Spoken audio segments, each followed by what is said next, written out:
یەکەم تەوەری ئەم ڕۆژمان باس لە کامڕۆ 21 کە ڕۆژی جیهانی ئاینە و ئێمە چۆن باس لە ئاینەکەین، چۆن باس لە جیاوازی ئاینەکانەکەین و چۆن جیاوازی پێکەوە ژیانی ئاینەکانەکەین. ئەمە بێگومان گرنگی و تایبەتمەندی خۆی هەیەوە بە دڵخۆشیەوە من ئێڵم کە زۆر جار لای خۆمان ئەمە زۆر گرنگی پێدراوە هەر لە کۆنەوە تاوەکو ئێستاش بە شێوازێکی باش کاری لەسەرکراوە کە بتوانن ئاینەکان بەبێ جیاوازی بەیەکەوە بژین، بەیەکەوە کار بکەن، بەیەکەوە بتوانن لە ناو شارێکە کار و چالاکی و پیشەی ڕۆژانەی بێ خۆیان بەیەکەوە بێ. لە هەمووشی گرنگتر ئەوەیە کە بتوانیت پارێزگاری لە هەست و سۆز و مافی یەکتر بکەیت. ئێمەش ئەمڕۆ زیاتر گفتوگۆکەین لەسەر ئاینەکان بەبێ جیاوازی و چۆن توانراوە لێرە کاری لەسەر بکرێەوە. تایبەتیش من لە شاری سلێمانی لە پارێزگای هەڵەبجە و لە شارەکانی تر بە بێ جیاوازی هەڵدراوە هەر لە ڕابردووە هەتا ئێستا ئەو هاوسەنجی ڕابگیرێت و هیچ جیاوازیەک لە نێوان ئاینەکانە نەکرێ و ئێمەمانێت زانیاری زیاتر لەسەرم بابەتەوەگرین بە میوانداری دکتۆر نەجمەتین حاجی زەڵمی شارەزا لە هەمانجی ئاینەکان و بەڕێزیان ئێستا لە ستۆدیۆ ئامادەیەکە بفەرمێت. فەرمووت دکتۆر نەجمەتین فەرموو.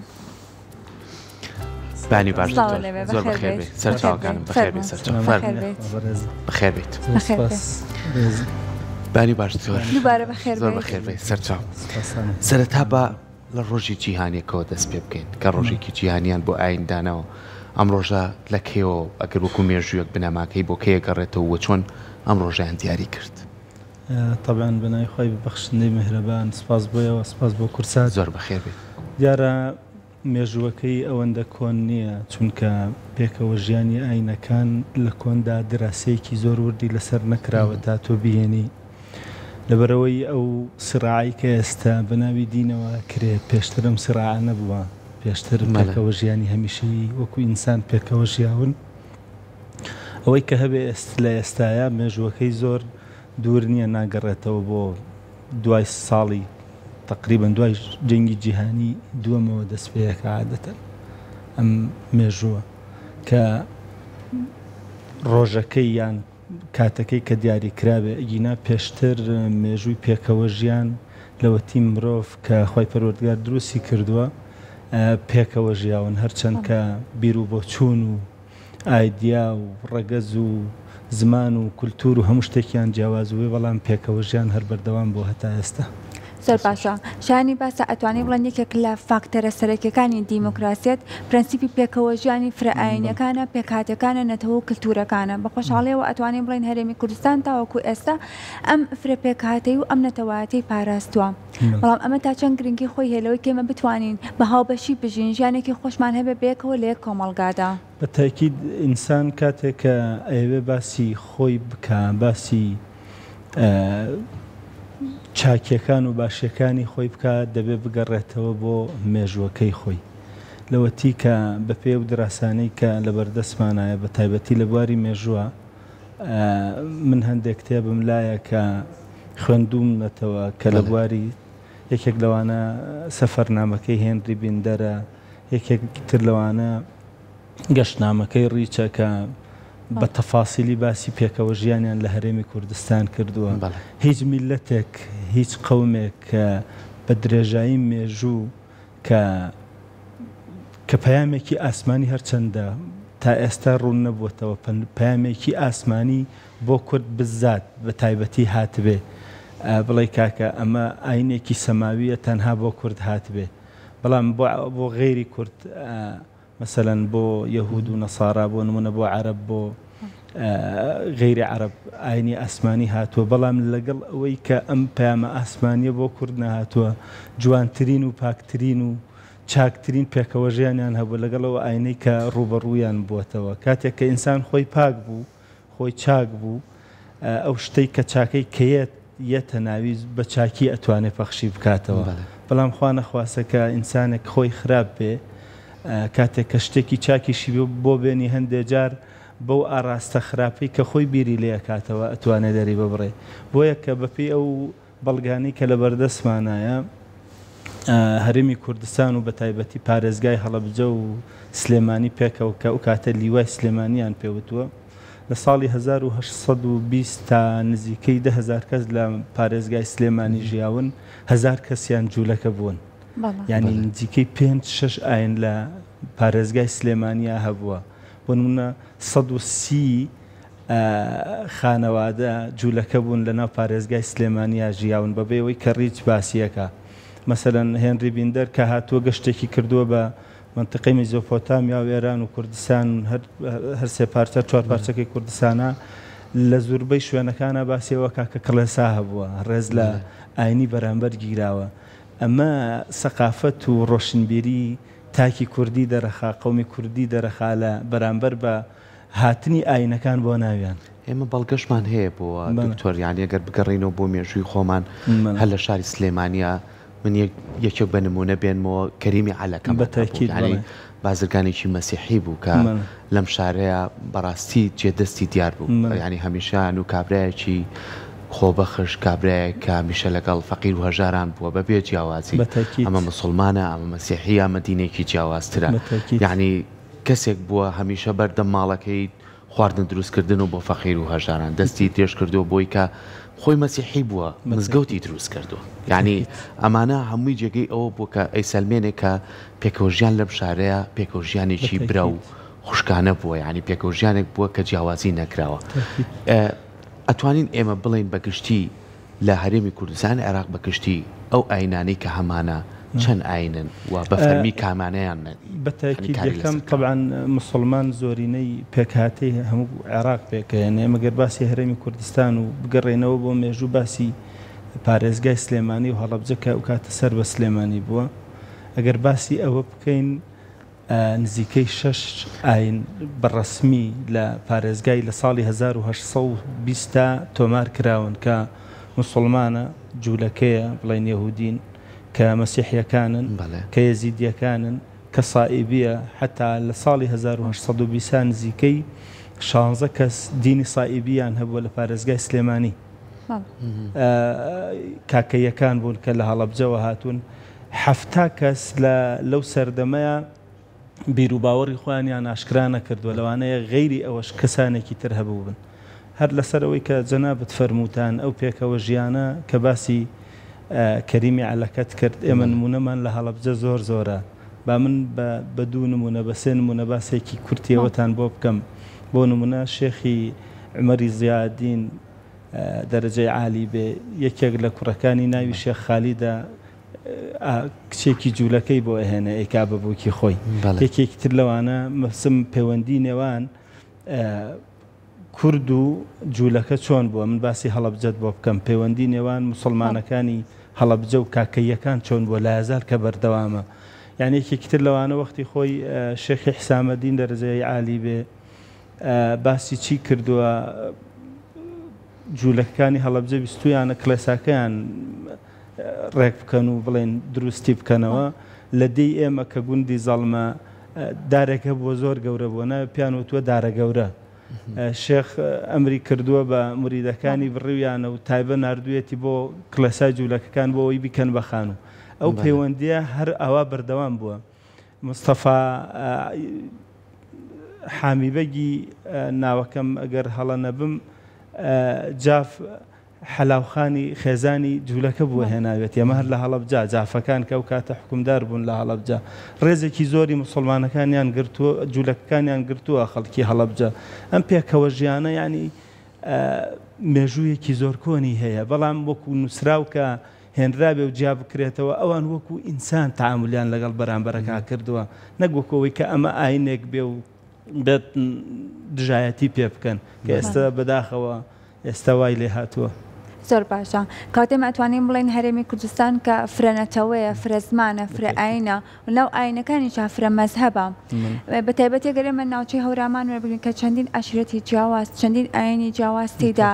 ژیاوە تێدا جێی بۆتەوانێ ئەتوانین بڵێن ئەمە ڕنگدانەوەی هەیە لە ئاینەکانیشدا لەوەی کە باسی لەم فرە پێکهاتەیە کردووە باسی لە پێکەوە ژیان کردووە بەتاکید ئێمە کاتێک کە تۆ ئینسان کاینێکی ئیجتیماعیە بەتەنیا هەرگیز ناتوانێت کاینێکی کۆمەڵایەتی خوا خوڵقاندوویەتی و بە نەسی ئاەتیش کە خوای پەروەردگار فەرمێ إنا خلقناكم من ذكر وأنثى وجعلناكم شعوبا وقبائل لتعارفوا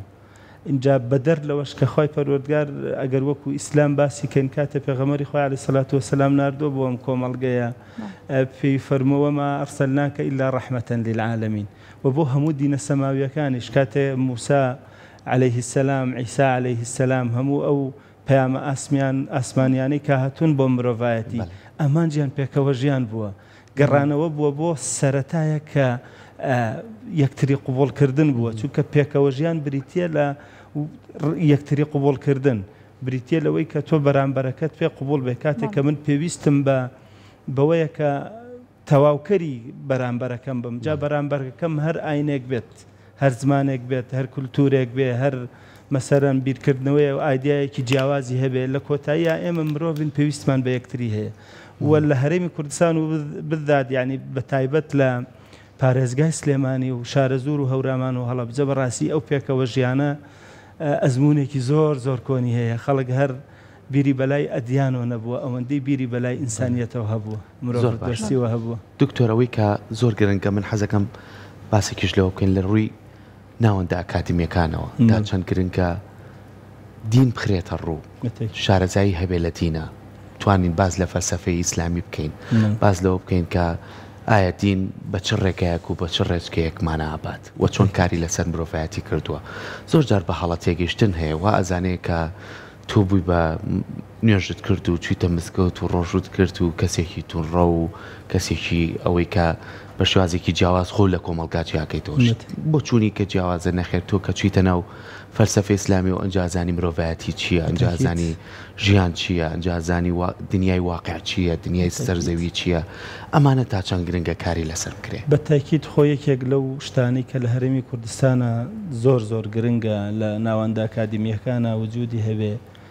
بەشی ئەدیانەکانە کە تەنها مەسەلەن خوێندکار لای ئێمە تەنها پەروەردەی ئیسلامی نەخوێنێ بازانیاری هەبێ لەسەر ئاینی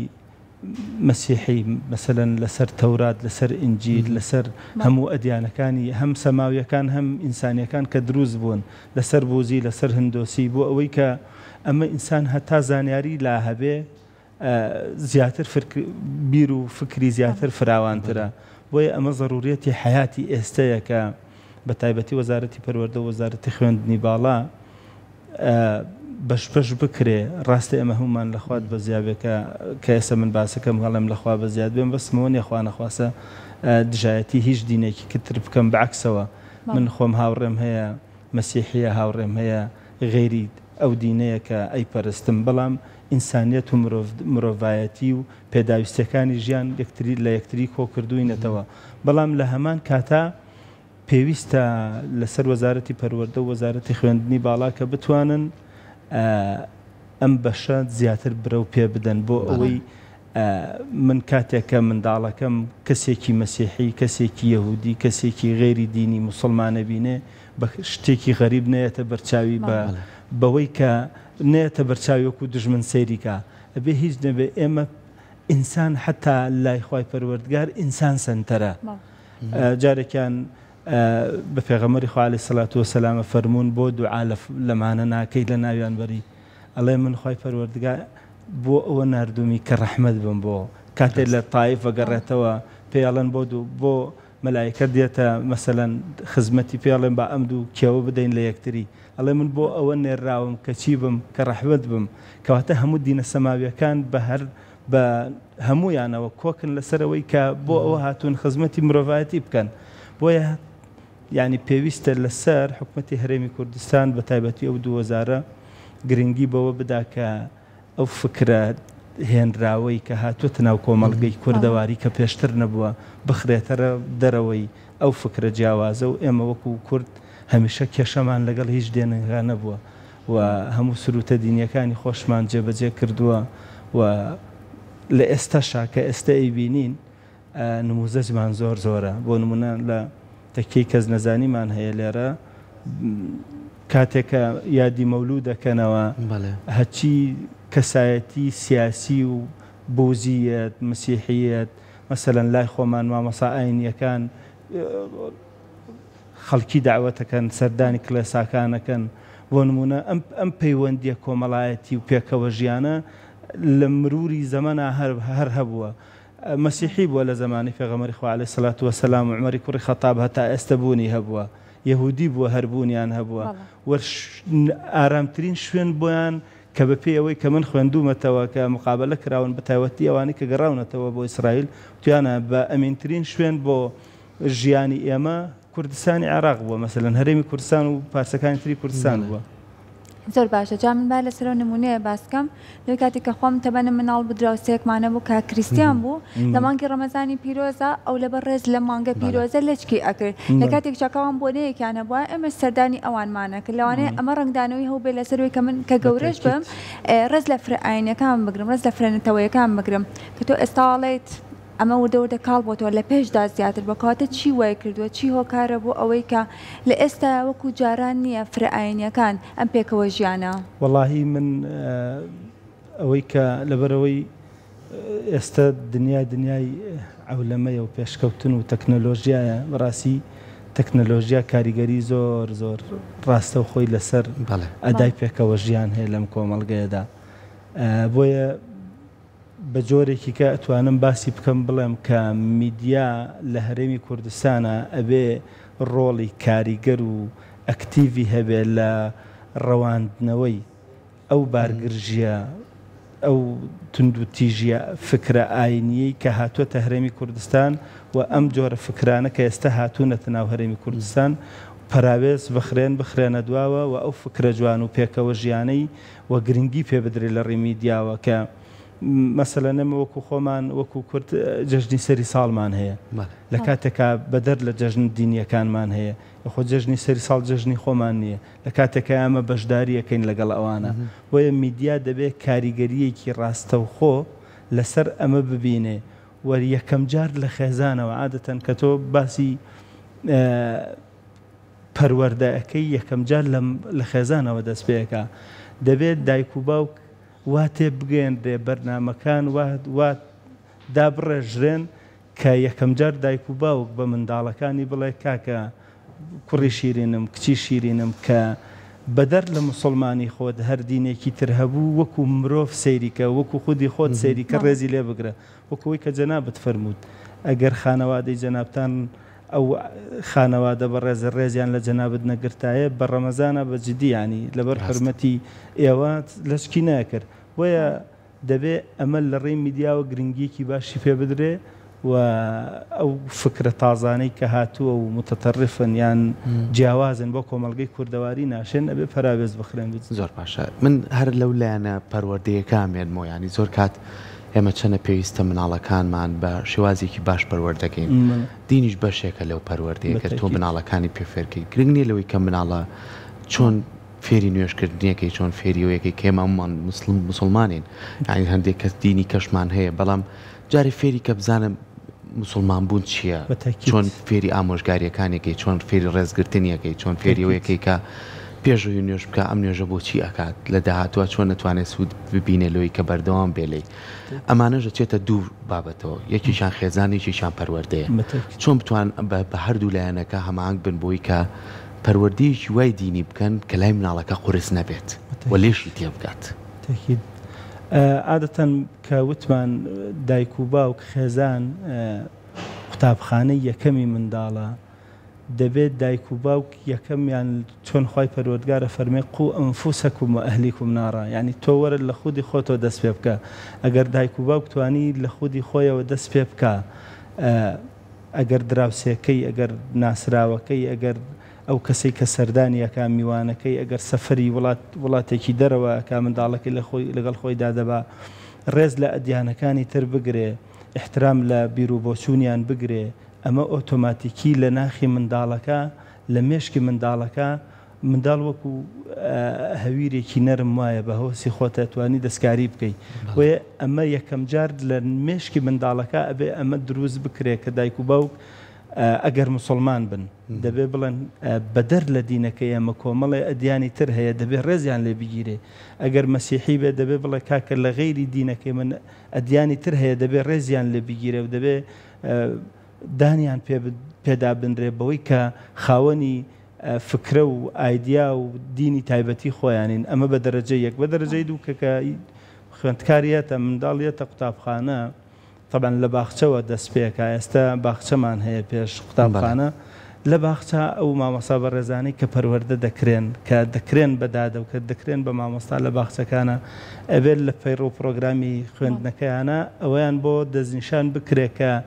تەنها ئەمانە لەوانەیە بکەونە شوێنە تەنهانەمانە مسلمان نین کە دۆ دەرسیان پێ دەڵێ لەوانەیە یەزیدی تیابێ کاکەی تیای بەتایبەتی مەسەلەن باسی هەڵەبجەیەکەم مناڵمان هەیە کاکەین تۆ ئەبێ نابێ ئەوەی کە خۆت ئەتەوێ بیەنی بیسەپێنی بەسەر ئەو منداڵە ئەبێ ئەوەی کە کۆمەڵگاتیایەتی تۆ ئەوەی پێشکەش بکەیت بەتایبەتی لە ڕووی دینیەکەیەوە بۆی بسەلمێنی کە مەسەلەن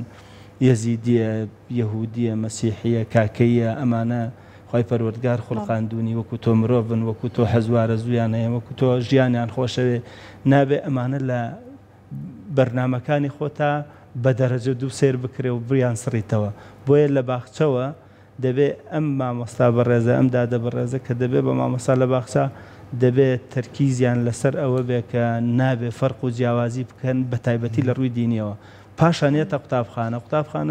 ئەو کاتە ئەرکەکە زیاتر قورسە بێ بە تایبەتی منهەجێکی متەکاملی وا دابنرێ کە لەگەڵ ئێستای ئێمە بگونجێ ناکرێتەوە منهەجێک بێنی داینی کە بۆ نمونە هی بیئەیەکی جیاواز بێ لە غەیری بیە کە پێشتر ئەمە بەداخەوە ئەمە کرابوو کە تەرجەمەی کتێبە کرابوو بۆ نمورە هێنرابوو کرابوو بە پەروەردەی ئیسلامی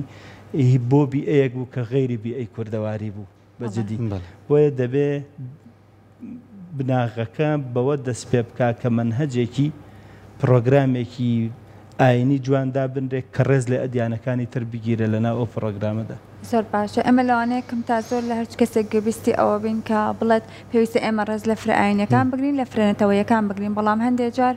هەربا لە شوێنی کارکردنەکانەوە دەست بگرین کاتێک کە کەسێک سیڤیەک پێشکەش ئەکات لەوانەیە ئاینەکەی لەوەیە بێ بە مەرج ئەگەر ئاینێکی دیکە بێ لەوانەیە یەکسەر ڕاستەخۆ ڕەت بکرێتەوانێت لە شوێنی کارکردنەکەی کاتێک تا چەند گرنگە ئێمە لە شوێنی کارکردنەکانیشە ئاین مەرجی سەرەکی نەبێت یاخود پێکهاتەکان نەتەوەیەکان مەزهەبەکان ئەمانە مەرجی سەرەکی نەبن بۆ وەرگرتنی کار وەکو بەڕێست ئاماژەت پێکرد هەومان مرۆڤین هەومان توانایەکمانەیە بەهرەیەکمانەیە گرنگ نییە لە هەرچ نەتەوەیەکین یاخود لە هەرچ مەزهەبێک و لە هەرچ ئاینێک بین خۆی زانی چۆنە کاتێک کە ئینسان فکرەی گۆڕا کاریگەری دەرەوەی لەسەر بوو ئاڕاستەی کرد بەرەو شوێنێک ئەم کاریگەریە ئەگەر بە پەروەردە و بە شێوەیەکی ئەکادمی نەهێنرێتە تایم ناتوانرێ ئەو کەسانی کە خۆی ئەوێ یان ئەو شوێنەی کە کارەکە پێویستیەتی وەری بگرێ بۆیە کاتێک کە کەسێک کاریگەری دەرەوە لە سەرەتی فکرەیەکی دەرەوەی غەیری ئەم کولتورە جوانەی کوردەواریە لە سەرەتی کاتێکە سیڤی بۆیە بەپی ئەوەی کە لە دەرەوە ئاڕاستەیەکرێ ئەو کەسە وەرەگرێ بۆیە پێویستە وەکو ئێمە وەکو کۆمەڵگەی کوردەواری بیر لەوە بکەینەوە لەسەر بنەمای پسپۆڕی و ئەکادیمی خەڵکەکان وەرگرین لەسەر بنەمای پێداویستی ئەوەی کە کارەکەمان بۆ جێبەجێەکە نەک لەسەر بنەمای دین چونکە ئەگەر لەسەر بنەمای دین بوو عادەتەن ڕەتفعل دروسە بێ حتا پێغەمبەری خوا عەلەیهی سەڵات وەسەلام لەم یەکون ئەفەرمێ لەم یەکون فەحاشن ولا سەبابن کەسێک نەبووە کە سەبی ئاینەکانی تر بکە وتیان بۆچی سەبی ئاینەکانی تر ناکەی وتی ئەگەر بێت و من سەبی ئاینەکانی تر بکەم گاڵتە بە پیرۆزیەکانیان بکەم ئەوانش گاڵتە بە پیرۆزیەکانی منەکەن بۆیە نابێت تۆ کاتێکە سیڤیەکەت بۆیە یەکەم جار ئەسڵەن نابێ کەلیمەی ئەدیانی تیا وجودی هەبێ پێویست بەوە ناکات چونکەوە ڕێی شەخسی خۆیەتی ئازادە ئینسان هەر فکرە و بیر و بۆچوونێکی هەیە ڕاستە دەسەکانە خۆش بێت دکتۆر سپاس بۆ ئامادەبوونێ بە هیوایەوەی ئەو پێکەوە ژیانە هەمیشە بەردەوامی هەبێت و هیچ جیاوازیە نەکرێ لە هیچ کارێکا لە هیچ پیشەیەکا لەوەی کە مامەڵی ڕۆژانەش لەگەڵێکترا بێت دووبارە سپاس بۆ ئامادەبوونێ دەست خۆش